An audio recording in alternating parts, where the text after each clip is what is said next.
Olá, irmãos, tudo bem? Vamos dar início a mais uma aula de nossa EBD e vamos continuar no estudo dos atributos de Deus. Hoje nós vamos estudar sobre a soberania de Deus, mas antes vamos orar para que Deus possa abençoar a nossa aula. Pai, obrigado por mais esse dia, mais um estudo em que podemos meditar, estudar a Tua Santa Palavra para que sejamos cada vez mais santos, sejamos pessoas mais bíblicas, Pai, que possamos cada vez mais refletir a glória de Cristo.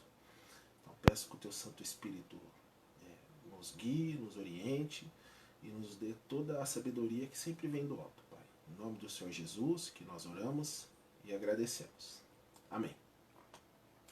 Então hoje vamos tratar sobre a soberania de Deus. Então aqui o versículo em destaque, Isaías 46:10, onde Deus afirma: o meu conselho será firme e farei toda a minha vontade. Então o primeiro texto que vamos ler é Isaías 46, mais os versículos 8 ao 10. Lembrai-vos disto e considerai, trazei-o à memória, ó prevaricadores. Lembrai-vos das coisas passadas desde a antiguidade, que eu sou Deus e não há outro Deus, não há outro semelhante a mim, que anuncia o fim desde o princípio, e desde a antiguidade as coisas que ainda não sucederam, que digo, o meu conselho será firme e farei toda a minha vontade. Então, quando estudamos sobre os decretos de Deus, nós temos que lembrar que quando Deus fala o meu conselho, Ele está dizendo o meu decreto. O que eu decretei que vai acontecer. Por isso que aqui Ele diz: desde a antiguidade as coisas que ainda não sucederam. O que Ele faz? Ele anuncia, porque Ele já decretou o que vai acontecer. Então Ele diz aqui: eu sou Deus e não há outro Deus, não há outro semelhante a mim, o único Deus. Então a gente pode definir a soberania de Deus como o exercício de sua supremacia, né? Que a gente estudou na aula anterior, sendo infinitamente elevado acima da mais elevada criatura. Então a mais elevada criatura que Deus já criou, Ele está infinitamente elevado acima dela. Então não existe outro, apenas o único Deus. E Ele vai fazer conforme a vontade dEle. Ok? Daniel 4:35.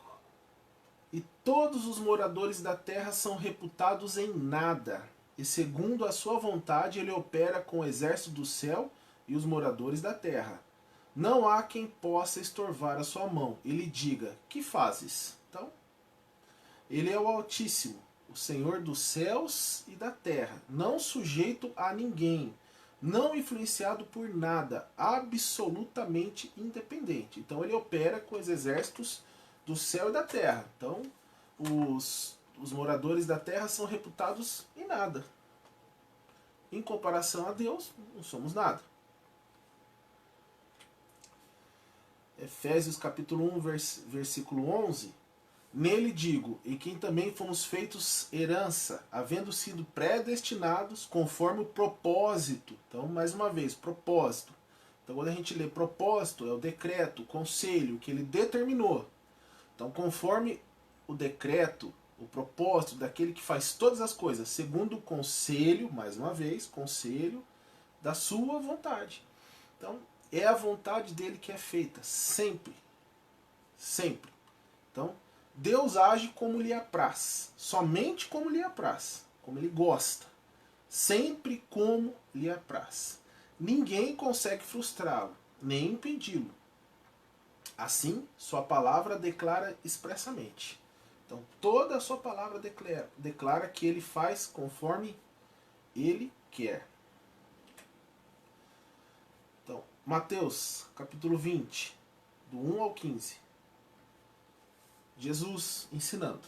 Porque o reino dos céus é semelhante ao homem, pai de família, que saiu de madrugada a assalariar trabalhadores para a sua vinha. Então, um pai de família saiu de madrugada chamando pessoas para trabalhar na sua colheita. Então, é assim que é o reino dos céus.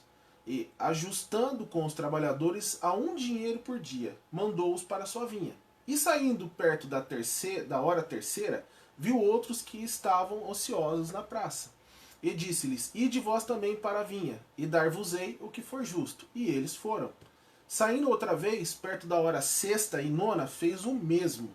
Ou seja, ele prometeu o mesmo salário para quem começou a trabalhar de manhã, para quem começou a trabalhar próximo do meio-dia e para quem começou a trabalhar no meio da tarde. O mesmo salário. E saindo perto da hora 1/10, encontrou outros que estavam ociosos e perguntou-lhes, por que estáis ociosos todo o dia? Disseram eles, porque ninguém nos assalariou. E disse-lhes, ide vós também para a vinha, e recebereis o que for justo. E aproximando-se a noite, diz o senhor da vinha ao seu mordomo, chama os trabalhadores e pagar-lhes o jornal, começando pelos derradeiros até aos primeiros. E chegando os que tinham ido perto da hora 1/10, receberam um dinheiro cada um. Vindo, porém, os primeiros, cuidaram que havia de receber mais. Mas, do mesmo modo, receberam um dinheiro cada um. E recebendo, murmuravam contra o pai de família, dizendo, estes derradeiros trabalharam só 1 hora, e tu os igualaste conosco, que suportamos a fadiga e a calma do dia. Mas ele respondendo, disse a um deles, amigo, não te faço agravo, não ajustastes tu comigo um dinheiro? Toma o que é teu e retira-te, e eu quero dar a este derradeiro tanto como a ti. Ou não é lícito fazer o que quiser do que é meu? Ou é mau o teu olho porque eu sou bom? Então veja, não é lícito fazer o que quiser do que é meu? Aqui é Deus falando conosco. Aqui ele pagou o mesmo salário para todos. Porque quando você crê em Cristo, você é salvo. Não importa se você creu em Cristo com 5 anos de idade ou com 78 anos de idade. Não importa. A graça, a misericórdia, o perdão é o mesmo. Então aqui Deus diz, não é lícito fazer o que quiser do que é meu, porque tudo é dele. Ou é mal o teu olho porque eu sou bom? Então veja, Deus é bom. Quando a gente olha e vê alguma coisa que Deus fez, a gente acha que é mal, não é porque Deus é mal, porque o nosso olho enxerga como mal. Mas o olho de Deus, que é santíssimo, vê o que é bom e executa o que é bom. Então, ou é mal o teu olho porque eu sou bom. Então veja, os nossos olhos, o nosso entendimento, a nossa mente é que é má. E quando a gente vê alguma coisa que Deus fez, que é bom e sempre é bom, o nosso olho, que é mau, enxerga como mal. Então, não me é lícito fazer o que quiser do que é meu? Ou é mal o teu olho porque eu sou bom? Então veja Jesus ensinando que os nossos olhos, que são maus, parece ser mal, mas Deus só faz o que é bom. Spurgeon disse em seu sermão, não há atributo mais consolador para seus filhos do que o da soberania de Deus.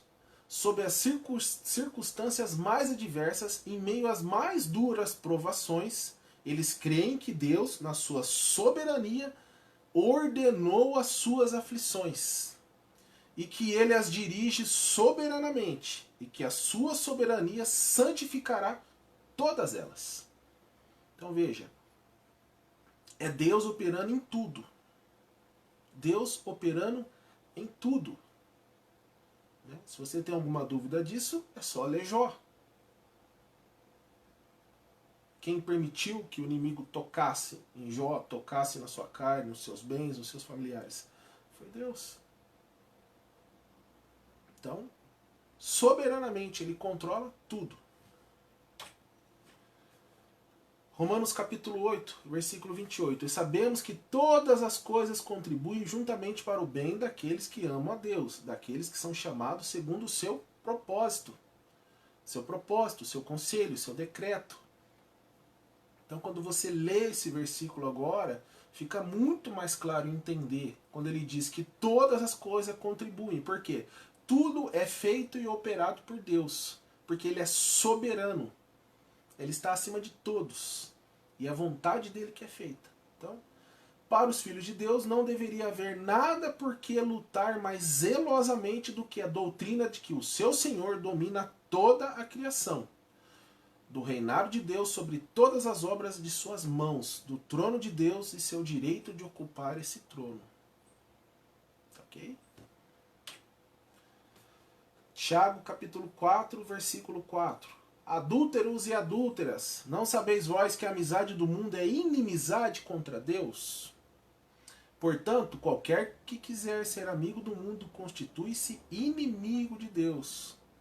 Então veja bem, o ímpio, o não salvo, aquele que não tem o Espírito Santo habitando nele, que não recebeu a mente de Cristo, que não cresceu à estatura do varão perfeito, né? Que não teve seu coração de pedra arrancado, que não foi colocado no lugar um coração de carne, que não foi escrito as leis de Deus dentro do seu coração novo de carne, para que você não seja confundido, para que você não esqueça essas leis. O ímpio, o homem natural, ele é rebelde, ele é inimigo de Deus. Então, por outro lado, né, se o cristão tem que amar essa doutrina que diz que Deus é soberano, e isso é muito bom para a gente, então, por outro lado, não há doutrina mais odiada pelos mundanos. Nenhuma verdade que tenha feito descaso a tal ponto como a grandiosa, estupenda, porém certíssima doutrina da soberania do infinito Jeová. Então veja, ao mesmo tempo que o salvo ama essa doutrina, o homem natural odeia essa doutrina. Porque ele odeia o fato de que existe um Deus e que ele tem que abandonar seus pecados para louvar esse Deus. Ele não quer.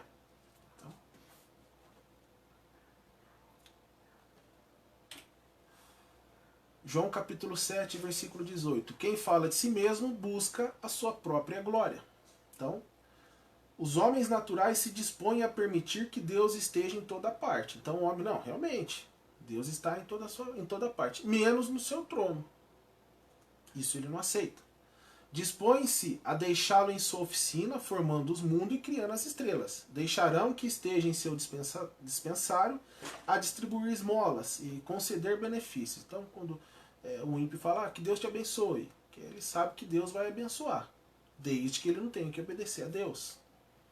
Permitirão que fique sustentando a terra e mantendo firme as suas colunas, que acenda os luzeiros do céu e governe as irrequietas ondas do oceano. Mas quando Deus sobe ao seu trono, suas criaturas rangem os dentes. E quando nós proclamamos um Deus entronizado, né, e seu direito de fazer o que quiser com o que lhe pertence, como também de dispor das suas criaturas como ele achar melhor, sem consultá-las sobre a questão, então os homens nos vaiam, nos amaldiçoam e se fazem de surdos para não ouvir, porquanto Deus no seu trono não é o Deus que eles amam, mas é o Deus do seu trono que muito nos agrada a pregar. É em Deus no seu trono que confiamos. Então o homem, quem fala de si mesmo, busca a sua própria glória. O homem gosta de se glorificar, e não de glorificar a Deus. Então desde que Deus não os incomode, Deus pode ser Deus. Mas a partir do momento que Deus senta no seu trono e dá uma ordem, não, isso eu não aceito, isso eu não faço. Esse é o homem natural.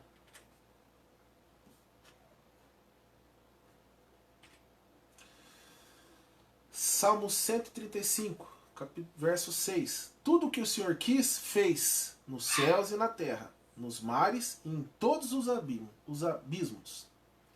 Então, tudo que o Senhor quis, Ele fez. Veja bem, está feito. Não é Ele fará. Ele fez. Por que a palavra está dizendo que já foi executado?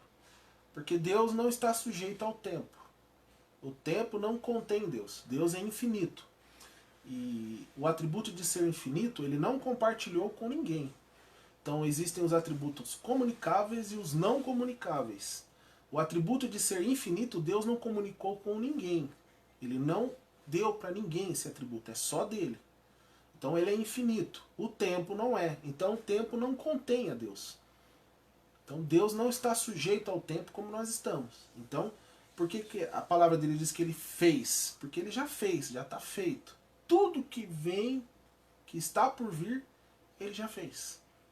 Tá?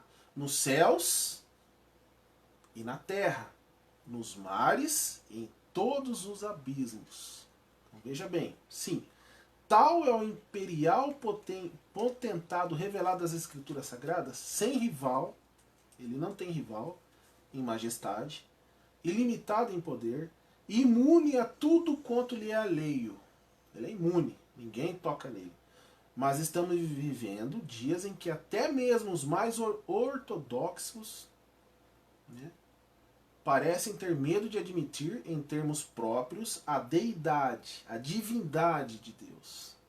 Dizem que acentuar a soberania de Deus exclui a responsabilidade humana, quando, na verdade, a responsabilidade humana baseia-se na soberania divina e desta é resultado.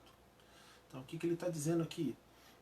Se você afirmar que Deus é soberano em tudo e que tudo que está acontecendo já foi decretado por ele, o ser humano não tem responsabilidade nenhuma por ter caído. E isso não é uma verdade.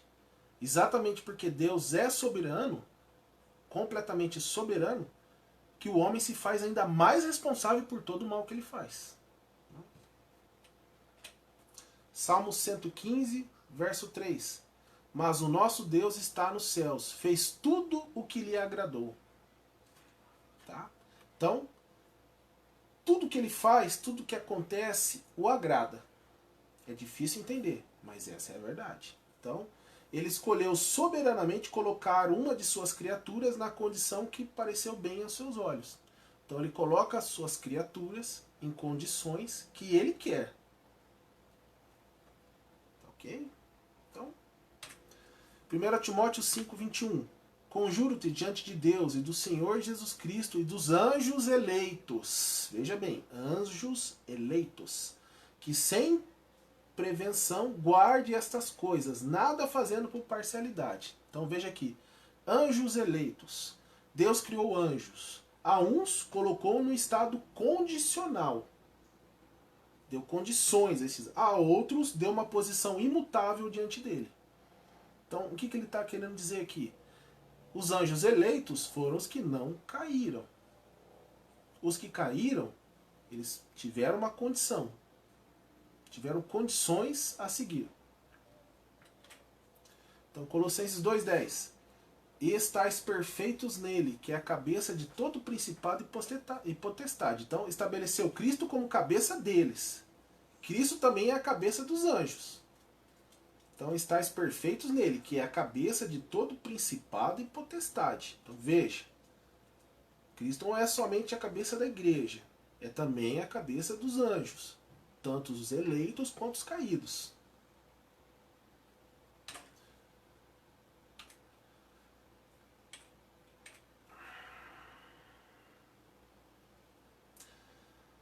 Segunda Pedro 2,4. Porque se Deus não perdoa os anjos que pecaram, mas, havendo-os lançado no inferno, os entregou às cadeias da escuridão, ficando reservados para o juízo. Veja, temos o fato de que tanto os anjos que pecaram, como os que não pecaram, em suas criaturas, contudo, eram suas criaturas. Contudo, Deus previu que aqueles cairiam.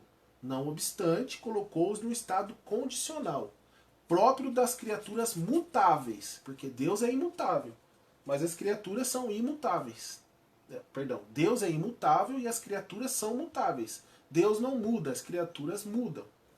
E permitiu que caíssem, embora não sendo o autor do pecado deles. Então, alguns anjos pecaram e caíram, e Deus permitiu que isso acontecesse, mas Deus não foi o autor do pecado deles.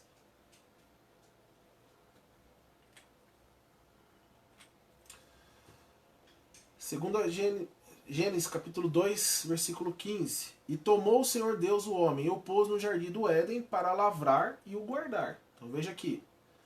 Colocou o homem no jardim do Éden no estado condicional. Tinha condições para que o homem permanecesse ali. Dos mesmos anjos que os anjos foram num estado condicional. Os anjos tinham condições a seguir para se manter no céu. Alguns seguiram, outros não, e caíram. A mesma coisa agora o homem. Ele colocou sua criatura no estado condicional. Poderia tê-lo colocado numa posição tão firme como a dos anjos que não caíram. Posição tão segura e imutável como a dos anjos em Cristo. Então veja, o homem foi colocado numa situação condicional, porque ele quis colocar. E qual era essa situação? Obediência. Gênesis capítulo 2, versículo 17. Mas da árvore do conhecimento do bem e do mal dela não comerás, porque no dia que dela comeres, certamente morrerás. Então Deus propositalmente colocou uma condição para Adão. Do mesmo jeito que os anjos tinham condições para se manterem lá no céu. Porém, preferiu colocá-lo no Éden sobre a base da responsabilidade, isto é, a de obedecer ao seu Criador. Condicional, tinha uma condição. Por isso que Deus não é responsável.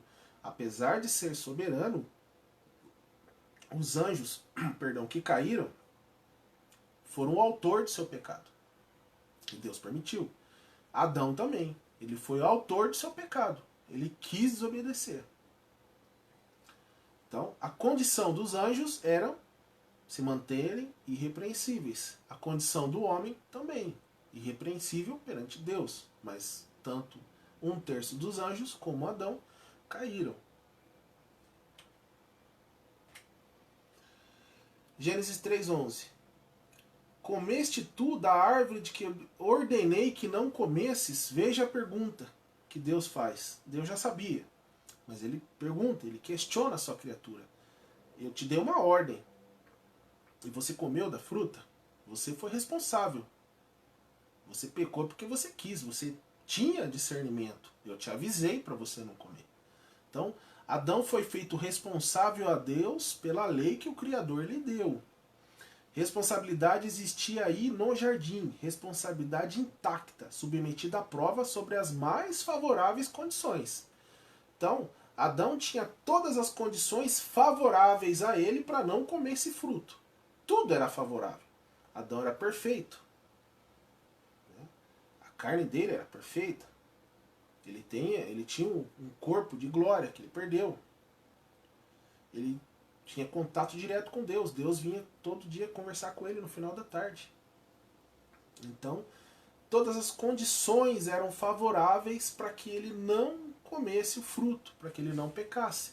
Então ele tinha essa responsabilidade. Mesmo assim, ele foi responsável por sua atitude e ele comeu.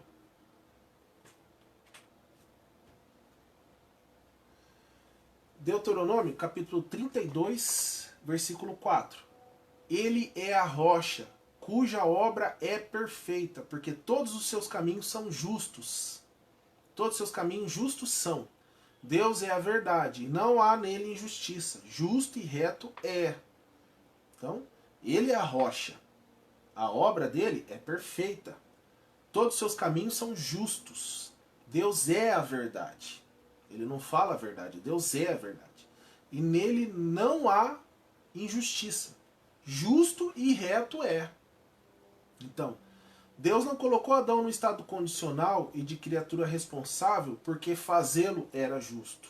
Então ele não colocou Adão lá com uma condição porque isso seria justo. Não. Era justo porque Deus fez. Então, Deus não fez porque seria justo. É justo porque Deus fez. Como Deus é justo, tudo que ele faz também é justo. Então, tampouco Deus deu existências às suas criaturas porque era justo que o fizeste. Não, isto é, porque estava obrigado a criar. Não. Mas sim, era justo porque ele fez. Então, quando ele faz, se torna justo. Então, é isso que a gente tem que entender. Deus não vai fazer porque aquela atitude é justa, não. Quando ele faz, se torna justo. Porque ele é a verdade. Isaías capítulo 45, versículo 9.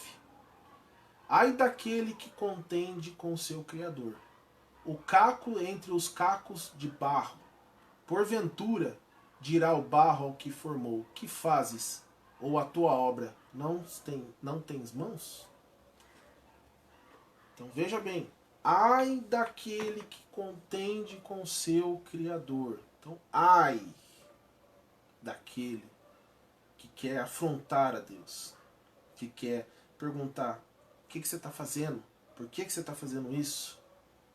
Então, ai daquele que contende com seu Criador. Porque é caco entre outros cacos de barro. É isso que nós somos. Porventura, dirá o barro que formou: que fazes? Ou a tua obra não tens mãos? Veja bem. Então, Deus é soberano. A sua vontade é suprema. Longe de estar sujeito a qualquer lei sobre direito. Deus é a lei para si próprio. Então Deus não está sujeito a nenhuma lei, porque Ele é a lei para si próprio.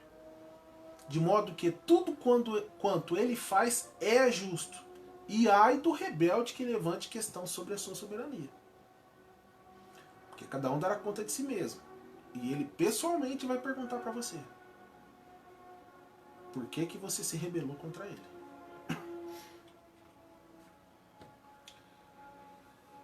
Primeira Reis, capítulo 12, versículo 19. Assim se rebelaram os israelitas contra a casa de Davi até o dia de hoje. Então, veja, os israelitas se rebelaram contra a casa de Davi, contra Deus. Veja bem, Deus colocou soberanamente Israel numa posição condicional. Veja bem, Deus colocou os anjos numa condição condicional e alguns caíram. Deus colocou Adão numa posição condicional, Adão caiu. Deus colocou Israel numa posição condicional. E o que aconteceu com Israel? Caiu. Então, os capítulos 19, 20 e 24 de Êxodo dão provas abundantes e claras disso. Israel estava num pacto de obras. Deus lhe deu certas leis e fez que as bênçãos para a nação dependessem da observância dos estatutos divinos. Mas Israel era duro de serviço, não abaixava a cabeça. E incircunciso de coração. Coração ruim, de pedra. Rebelou-se contra Jeová, abandonou a sua lei, voltou-se para os falsos deuses, apostatou, se esfriou, se apartou da lei. Em consequência, foi entregue nas mãos de seus inimigos, foi disperso por todas as terras e até hoje permanece sob a pesada severidade do desfavor de Deus. Então, veja que os anjos quebraram a lei de Deus, que a partir do momento que você desobedece Deus, Deus é a própria lei. 1/3 caiu. Adão desobedeceu uma única lei, que era não comer o fruto, caiu. Israel, a mesma coisa. Então, até hoje, ele permanece sob a pesada severidade do desfavor de Deus. Israel teve a sua responsabilidade. Os 1/3 dos anjos foram responsáveis pela queda deles mesmos.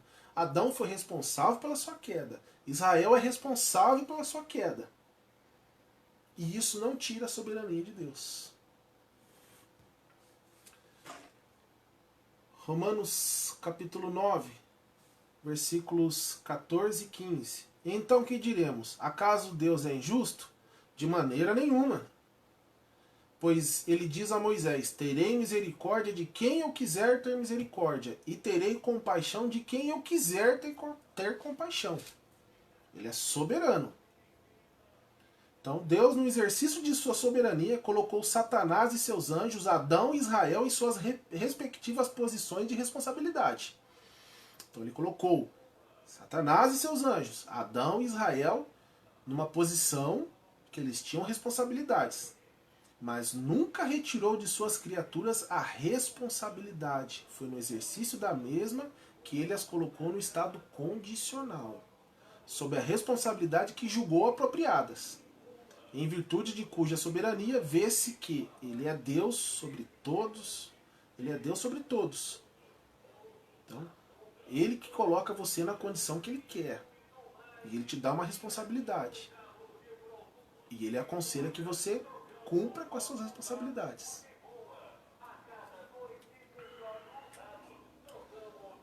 Salmo 111, capítulo 10, verso 10. Salmo 111, verso 10. O temor do Senhor é o princípio da sabedoria. Bom entendimento tem todos os que cumprem os seus mandamentos. O seu louvor permanece para sempre. Então, veja bem, o temor do Senhor é o princípio da sabedoria. Tema ao Senhor, que isso já é o princípio. É o princípio. Você temendo ao Senhor, você vai buscar conhecê-lo e obedecê-lo. Isso é o princípio da sabedoria. Bom entendimento tem quem que tem um bom entendimento? Todos que cumprem os seus mandamentos. O seu louvor permanece para sempre. Então, assim, a perfeita harmonia entre a soberania de Deus e a responsabilidade da criatura. Você vai entrar em harmonia com Deus. Deus não vai se rebaixar para se harmonizar com o pecado. Você tem que procurar santidade para você se harmonizar a Deus. Deus não muda. Você muda. Deus não. Muitos têm dito totalmente que é de todo impossível mostrar onde termina a soberania divina e onde começa a responsabilidade da criatura. Então é impossível dizer onde termina a soberania e onde começa a minha responsabilidade. Bom, a responsabilidade da criatura começa aqui, na ordenação soberana do Criador. Então, a partir do momento que ele te ordena uma coisa, a responsabilidade é sua. Então, a soberania de Deus, aonde ela começa e onde ela termina, não há e nunca haverá fim para ela. Simples assim. A sua responsabilidade começa quando Deus te dá uma ordenação. A soberania de Deus não tem começo, nem meio, nem fim. É infinita. Sempre será soberano. Gênesis capítulo 2, versículo 16. E ordenou o Senhor Deus ao homem, dizendo: de toda árvore do jardim comerás livremente. Ordenou. Deus deu uma ordem a Adão. Então, vamos dar algumas provas de que a responsabilidade da criatura se baseia na soberania de Deus. Então a sua responsabilidade sempre vai basear-se na soberania de Deus. Quantas coisas registradas nas Escrituras e que eram justas porque Deus as ordenou, e não seriam justas se ele não tivesse ordenado. Veja bem. Que direito Adão teria de comer das árvores do jardim? Sem a permissão do seu Criador, Adão seria um ladrão. Então Deus ordenou para que o Adão comesse de todas as árvores, menos de uma árvore específica. Então ele poderia comer. Isso é justo, porque Deus ordenou que fosse justo. Ok? A responsabilidade de Adão em poder comer de todas as árvores, exceto da árvore do bem e do mal, foi porque Deus, soberano, determinou que ele fizesse isso. Êxodo capítulo 12, versículo 35. Fizeram, pois, os filhos de Israel conforme a palavra de Moisés e pediram aos egípcios joias de prata e joias de ouro e roupas. Agora, que direito Israel tinha de pedir prata, ouro e veste aos egípcios? Por que isso foi justo? Porque assim Deus ordenou. Então, isso foi justo. Porque Deus disse que seria justo.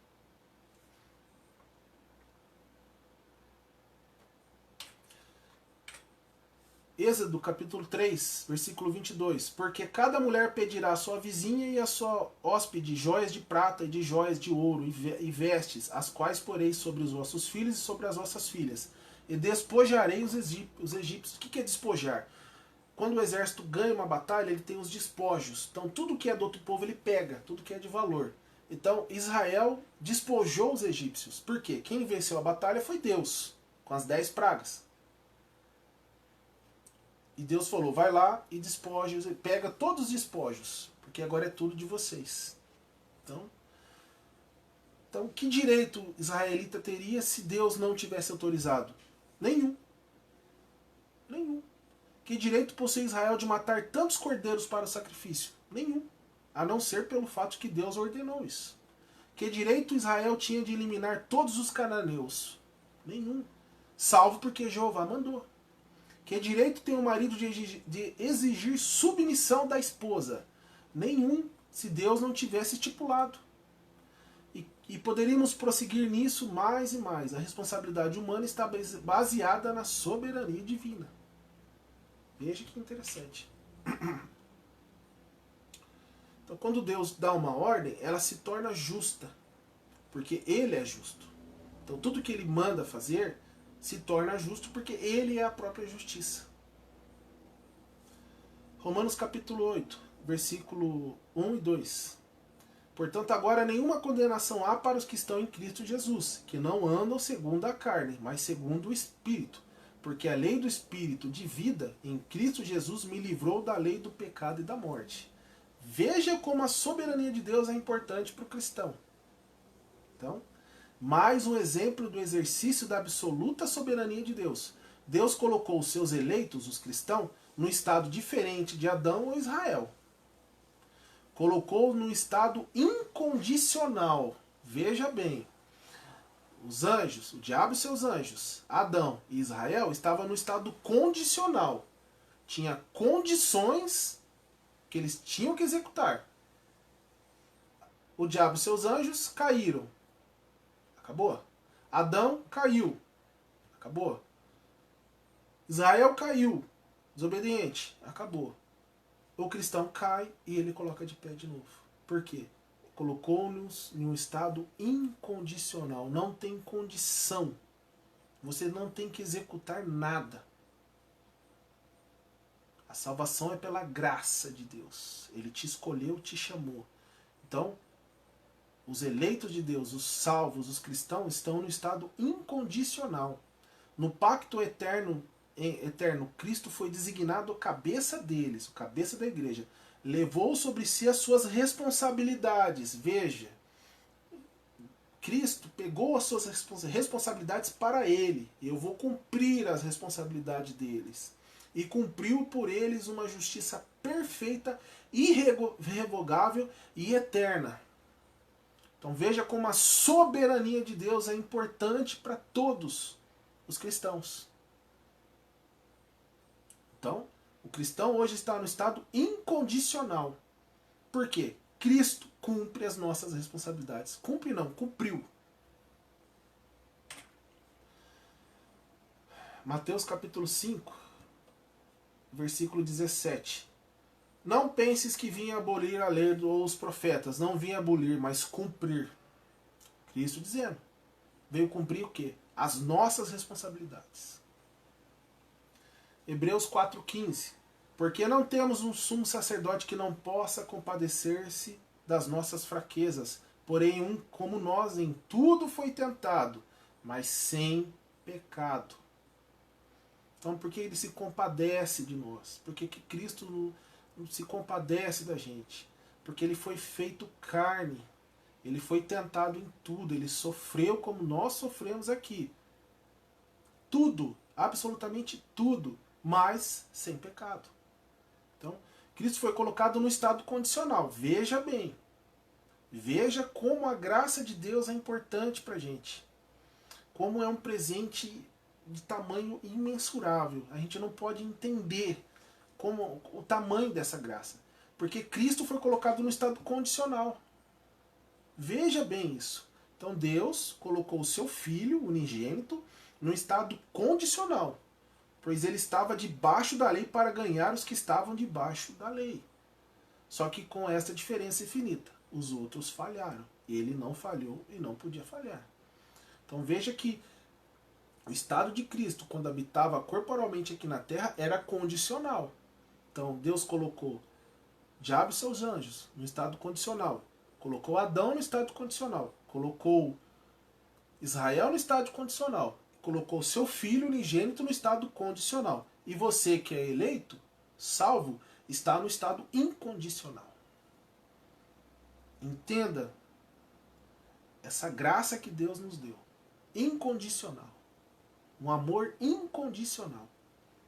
Por quê? Porque Cristo se colocou, sendo Deus todo-poderoso, onipotente, onisciente, onipresente. Se colocou no estado condicional, debaixo da lei, e cumpriu toda essa lei, e cumpriu todas as nossas responsabilidades.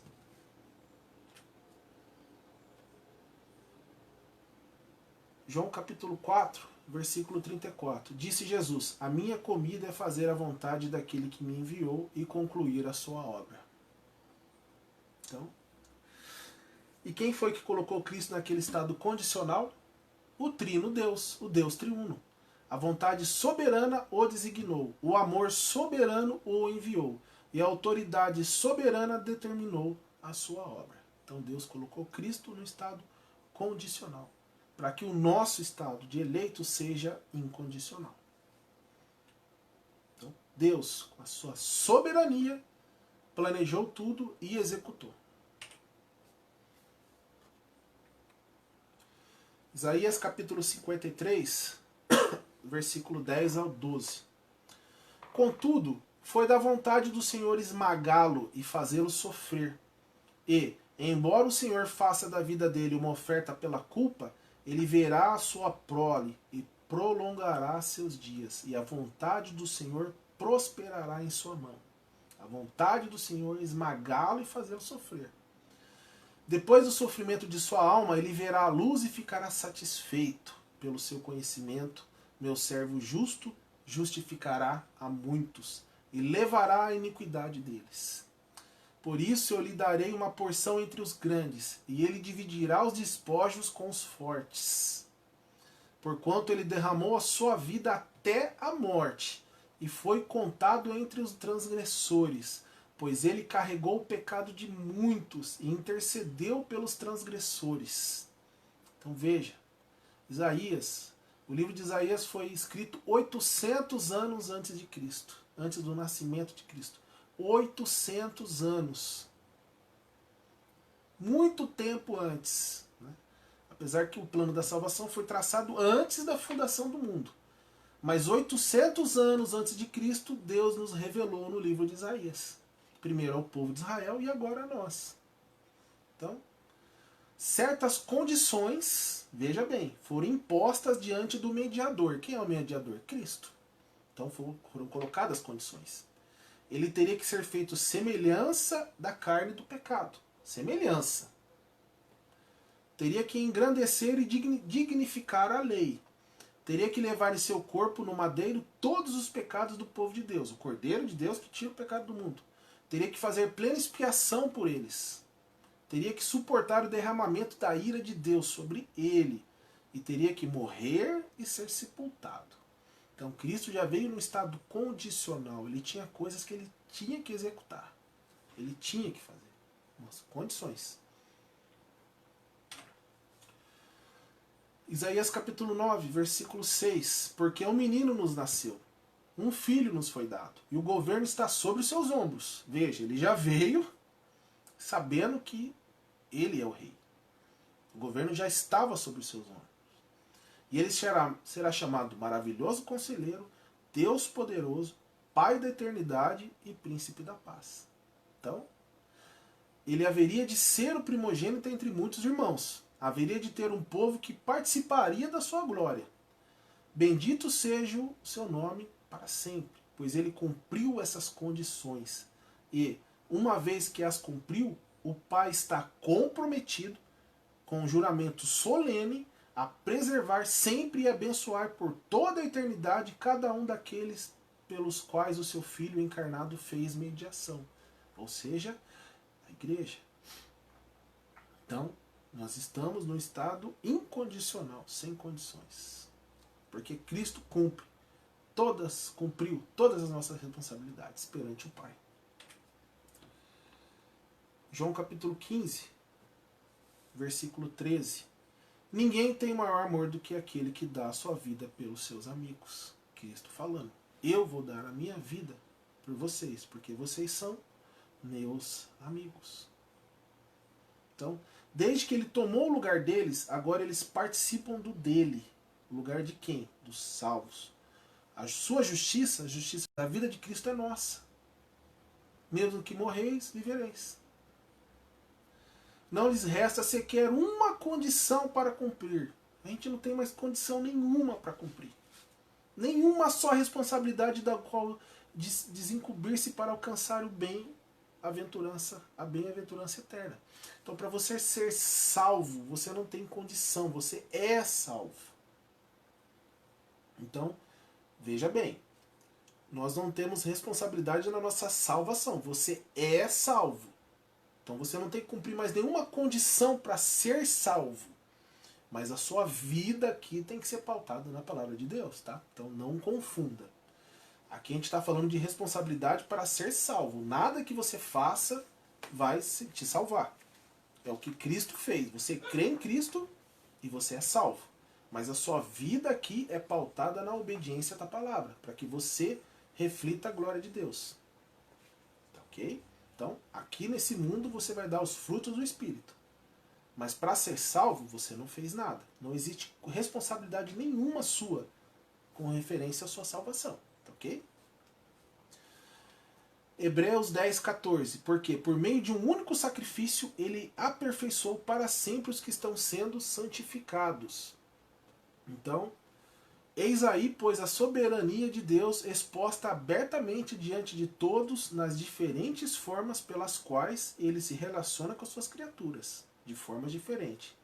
Alguns dos anjos, Adão e Israel, foram colocados numa posição condicional, na qual a continuidade da bênção dependia da sua obediência e fidelidade a Deus. Então, caíram. Lucas 12, 32. Não tenham medo, pequeno rebanho, pois foi do agrado do Pai dar-lhes o reino. Então não tenha medo. Quem é esse pequeno rebanho? É a igreja. Todavia, em marcante contraste com eles quem? Adão, os anjos caídos, Israel, o pequeno rebanho recebeu uma posição incondicional e imutável no pacto de Deus, nos seus conselhos e em seu Filho. Então, a igreja é salva incondicionalmente. Então, nós não temos que cumprir condições para continuar sendo salvos. Não, fomos salvos. Ponto final. Então não tem condição. Agora temos que viver uma vida santa aqui. Tá ok? Agora, se você não viver uma vida santa, você será disciplinado. Simples assim. Mas deixar de ser filho, nunca você vai deixar. 2 Timóteo 2,19. Entretanto, o firme fundamento de Deus permanece inabalável e selado com esta inscrição: o Senhor conhece quem lhe pertence, e afaste-se da iniquidade todo aquele que confessa o nome do Senhor. Tá? Então, entretanto, o firme fundamento de Deus permanece inabalável e selado com esta inscrição: o Senhor conhece quem lhe pertence. Tá? É por isso que lá em Mateus 25, Deus fala: vinde a mim, né? Vinde a mim, o que deram de comer quem passava fome, quem visitou quem estava doente, quem visitou quem estava preso, quem deu de vestir quem estava com frio. Então, vinde a mim, e aos outros, apartai-me de mim, vós que praticais a iniquidade, porque eu nunca vos conheci. Então, é exatamente isso aqui. O Senhor conhece quem lhe pertence. E afaste-se da iniquidade todo aquele que confessa o nome do Senhor. Então, afaste da iniquidade. O que é iniquidade? Legalizar o pecado. Falar que um pecado não é pecado. E você continua fazendo. Afaste disso. Todo aquele que confessa o nome do Senhor. Ok? Então a bênção sobre ele, o pequeno rebanho, depende do que Cristo fez por eles. Tá?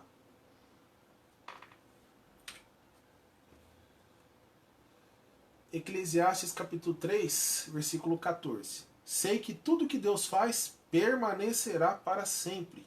A isso nada se pode acrescentar, e disso nada se pode tirar.